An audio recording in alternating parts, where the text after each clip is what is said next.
तो बेटा हमारा अगला जो है pathogen that is ascaris that is a round worm, और दूसरा एक व्यूचेरिया, ये फाइलेरल वॉर्म, इनको हेलमेंथिस मीन एस्कलमेंथिस, ये राउंड वॉर्म मतलब राउंड वॉर्म ही बोले जाते हैं, जैसे हमने +1 क्लास में करे थे। ये पैथोजन्स हैं एस्कैरी जो हमारी इंटेस्टाइनल पैरासाइट है, एस्कैरसिस नाम की बीमारी को करता है। इसमें इंटरनल ब्लीडिंग हो सकती है, पेट मस्कुलर द पेन मतलब मसल्स में पेन, फीवर, एनीमिया खून की कमी, और इंटेस्टाइनल पैसेज ब्लॉक हो सकता है। ये कीड़े हैं पेट के, और एग जो इनके होते हैं बेटा ये ज़्यादातर फिकस मटेरियल के साथ बाहर निकलते हैं, जो इन हमारा वेस्ट मटेरियल होता है। अगर ये कंटामिनेटेड हो जाए सॉइल में या वाटर में या प्लांट्स में, तो इनके जो एग होते हैं उनसे जो इनके एस्कैरिस निकलते हैं वापस फ्रूट वेजिटेबल्स और इनके अंदर पहुंच जाते हैं, और जिससे अगर मान लो कोई भी एनिमल्स इनको गंदा फ्रूट्स को या जो कंटेमिनेटेड वेजिटेबल्स को खा लेता है तो एस्कैरिस फैल जाता है। जैसे एस्कैरिस को किल करने के लिए रेगुलर हमारी गवर्नमेंट भी एल्बेंडाजोल की टैबलेट को डिस्ट्रीब्यूट करती है हर स्कूल में जा जाकर, ताकि कीड़ों को मारा जा सके। व्यूचेरिया जो है वो फलेरियल वोम है, ये बैनक्रॉफ्टी है मेलाई, 2 इसकी स्पीसीज हैं। ये स्लोली कोज करता है बीमारी, और इसमें क्या होता है क्रोनिक इन्फ्लेमेशन मीन्स जो लोअर पार्ट है ऑन बॉडी का लोअर पार्ट, जैसे चाहे तो ये वाला हो सकता है या ये वाला जो लेग्स है वो सूज जाता है, इन्फ्लेमेशन हो जाती है। इससे ये एक हाथी पैर की बीमारी है, पूरा पैर को हाथी की तरह हो जाता है, डेट इज कॉल्ड एलिफेंटासिस या फाइलेरिसिस। इनका वेक्टर कौन होता है इस व्यूचेरिया का? एक मस्कीटो है, उसका नाम है क्यूलेक्स। क्यूलेक्स नाम का मस्कीटो है, इसको कैरियर होता है, उसको फैलाता है, फीमेल मस्कीटो वेक्टर है। उसके बाद आता है फंगी। जो फंगस है ये ज़्यादातर माइक्रोस्पोरम, ट्राइकोफाइटन और एपिडर्मोफाइटन, इसकी 3 जेनरा दे दी। स्पीसीज तो पता नहीं कितनी होगी, जेनरा 3 दे दी तो। और ये ज़्यादातर रिंगवॉर्म कोज किया करती है, इन्फेक्शियस है ह्यूमन के अंदर, और जब ये फंगस आती तो ड्राई कर देती है scaly lessons on A various part of the body, skin, nail और स्काल्प, खोपड़ी में या नाखूनों में या स्किन पर ही बीमारी कोज करती है। इस दौरान क्या होता है बेटा, ईचिंग इतनी ज़्यादा होती है कि हीट एंड मॉइस्चर मिलने से ही ज़्यादा ग्रो करती है, ईचिंग होगी, इंटेंस ईचिंग, और हमारा दिल करेगा ईचिंग कर करके स्किन को ही क्या करें हम, उसको टीयर ऑफ कर दें। पर यहाँ पर हीट और मॉइस्चर जो है वो फंगस को ग्रो करने में मदद करती है। और जहाँ भी स्किन के फोल्ड पार्ट होते हैं, जैसे हमारी आर्म पिट होगी, हमारे पैर की अंगूठे हो गई, तो यहाँ पर ये रिंगवॉर्म ज़्यादा ग्रो करते हैं। तो ये रिंगवॉर्म जनरली एक्वायर होते हैं सॉइल से, या हमारे कोई टावल शेयरिंग करने से, या क्लोथ शेयर करने से, या कंघी से फैलते हैं। तो अगर जैसे यहाँ पर राउंड वॉर्म है, जैसे राउंड वॉर्म बिल्कुल गोल गोल सर्कल से बन जाते हैं, ये फंगस की प्रॉब्लम ही है। तो आई थिंक अगर फंगस की कोई प्रॉब्लम हो भी जाती है तो अच्छे डॉक्टर को जाकर इसका इलाज ज़रूर करवाएं। बाज़ार की क्रीमों से ज़रूर बचें, क्योंकि बाज़ार की क्रीमों में स्टीरॉइड्स होता है, और वो जितना तुम लगाते चले जाओगे उतनी स्किन आपकी पतली होती चली जाएगी। पर शुरू में तो बेटा आराम आ जाता है, बाद में आराम आना मुश्किल हो जाता है।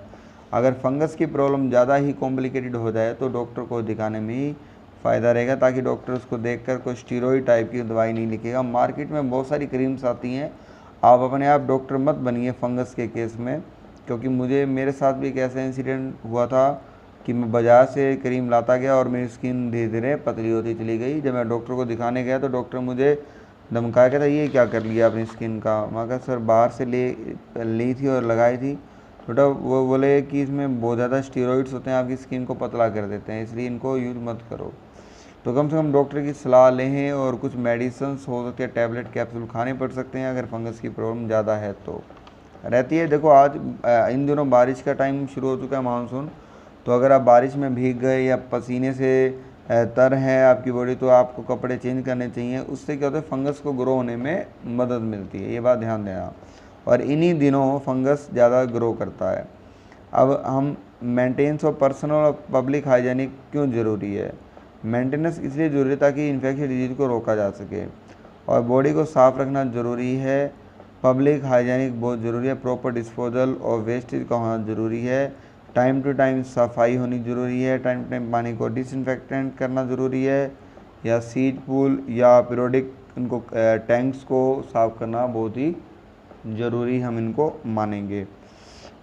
ये जो एसेंशियल्स जो हैं चीज़ें हैं, ताकि हम इनको हाइजेनिक रखना बेटा बहुत ज़रूरी है, ताकि और जो इन्फेक्शियस एजेंट्स हैं वो ट्रांसमिट ना हो सके। टाइम टाइम पानी के अंदर, अगर स्टैंडिंग वाटर्स के अंदर हम मिट्टी का तेल डाल दें या कुछ और केमिकल डाल दें ताकि कोई वेक्टर ग्रो ना हो पाए। और इन बीमारियों को बचाया जा सकता है, ये सारी सावधानी हमें ही रखनी पड़ेंगी। गंदा खाना या फूड बाहर का ना खाएं इस मौसम में, तो बीमारियां ज़्यादा फैलती हैं। और एयरबोर्न डिजीज जैसे निमोनिया, कॉमन कोल्ड जो है, इससे भी जैसे हम बच सकते हैं मास्क लगाकर, क्योंकि मास्क लगाना आज के टाइम पर ज़रूरी हो गया है कि बीमारियों जैसे इस बार किसी को उम्मीद ही नहीं थी कि कोरोना वायरस आएगा तो ऐसा हो जाएगा। तो कोरोना वायरस ने एक सैनिटाइजेशन और सोशल डिस्टेंसिंग और हम ये कह सकते हो रेगुलर हाइजीनिक या साफ़ सफाई का ध्यान हम सबसे ज़्यादा कर रहे हैं आज के टाइम पर। जो कभी हमने सैनिटाइज़र का नाम नहीं सुना होगा, आधों ने तो इस बार सुनने को मिल गया। तो ये सारी चीज़ें हाइजीनिक मेंटेन करती हैं तभी ताकि बीमारियां ना फैल सकें।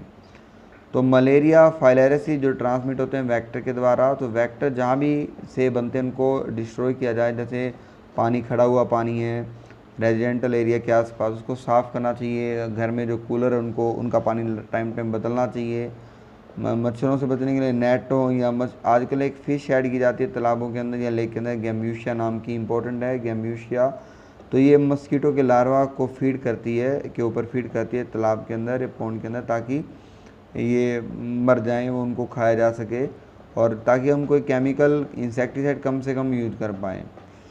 अब यह कहता है कि जो दरवाजे हैं खिड़कियों पर जाली वाले दरवाजे लगाने चाहिए ताकि मस्कीटो की एंट्री बंद हो सके और बीमारी से बचाया जा सके। अब मच्छर जो है होते हैं मस्कीटो, एक तो डेंगू कोज करता है जैसे आपको पता है एडिस, और एक क्यूलेक्स जैसे अभी वर्ड आया था वो क्या कोज करता है, एलिफेंटाइसिस, और एक है मलेरिया।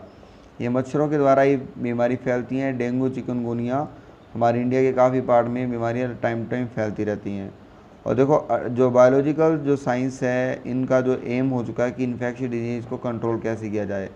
वैक्सीन्स प्रोग्राम चलाए जाते हैं टाइम टू टाइम ताकि इम्यून पावर बढ़ाई जा सके और इन बीमारियों को ख़त्म किया जा सके। और कुछ बीमारी इंडिया से बिल्कुल इरेडिकेट की जा चुकी है, बिल्कुल ख़त्म की जा चुकी है, जैसे स्मॉल पॉक्स।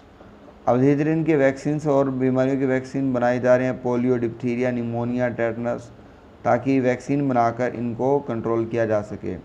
एक बायोलॉजिकल जो बायोटेक्नोलॉजी एक हमारी यूनिट रहेगी इससे अगली, उसके अंदर हम वैक्सीन्स कैसे बनती हैं, से वैक्सीन्स क्या, वैक्सीन के दौरान कौन कौन सी रिस्पॉन्सिबिलिटी अपनाई जाती हैं, तो चैप्टर 12th के अंदर हम इसके बारे में पढ़ेंगे।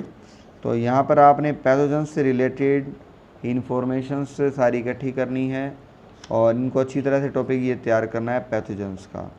तो बेटा थैंक यू फॉर वॉचिंग, और ऑनलाइन क्लास आप ज्वाइन करें, हर बच्चे को आप बोलें जो आपके फ्रेंड्स हैं। अब काफ़ी बच्चे मैं देखता हूँ कि रिप्लाई ही नहीं करते। आपको रिप्लाई बेटा करना चाहिए, येस और नो, अगर समझ आ रहा है या नहीं आ रहा कुछ तो हमें बताएं, ताकि हम भी आपके लिए काफ़ी मेहनत कर रहे हैं और आगे भी करते रहेंगे। तो बेटा आपकी भी ड्यूटी उतनी बनती जितनी हमारी है, तो कुछ प्रॉब्लम्स हो तो आप हमें बता सकते हैं। तो बेटा थैंक यू फॉर वॉचिंग, आप ऑनलाइन क्लास से जुड़े रहें और जो हमारी नेक्स्ट वीडियो रहेगी वो इम्यूनिटी के बारे में हम बात करेंगे।